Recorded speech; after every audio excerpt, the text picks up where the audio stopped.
Got to grab this man, though, who I walked past earlier, the opposition leader on Birmingham City Council, Cllr Robert Alden. Hello. Morning, Kath. Great to be speaking to WM.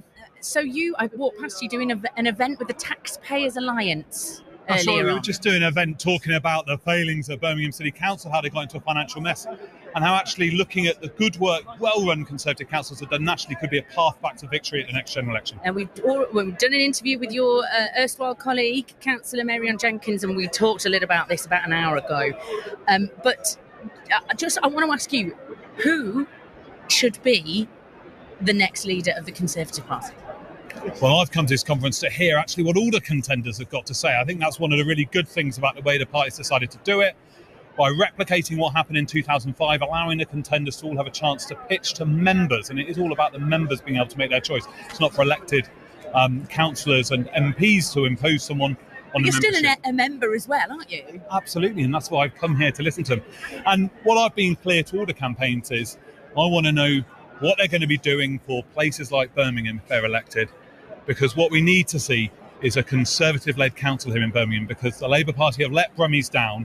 They've hit them with a double whammy of higher taxes for fewer services, and the residents of Birmingham deserve better. Some people would say you've been in opposition all that time, so maybe you should have done better in holding that to account. Well, as you'll know, over the last 6 years, we in fact have been holding the administration to account.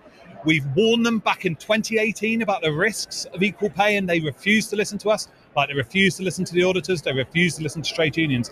And it's that refusal of Birmingham Labour to listen to other people which has got themselves in this mess. Had they listened to the suggestions that ourselves have put forward, this council would be having a balanced budget right now, council tax would be lower, and frontline services would be protected. Conservative appointed commissioners have been in for nearly a year, though.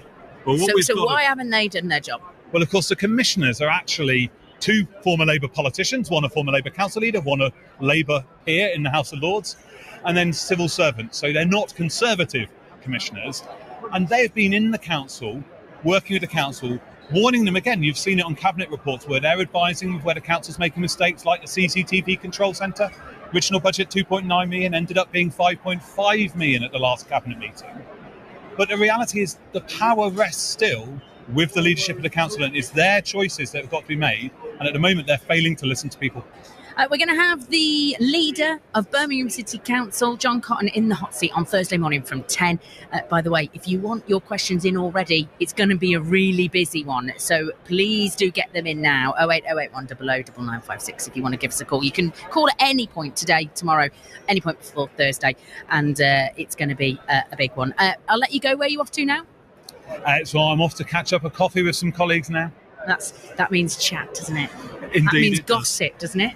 Well, it means planning how to get rid of this failing administration in Birmingham. There you go. He's got to get that in before he walks off. Councillor Robert Alden, the leader of the Conservative opposition on Birmingham City Council.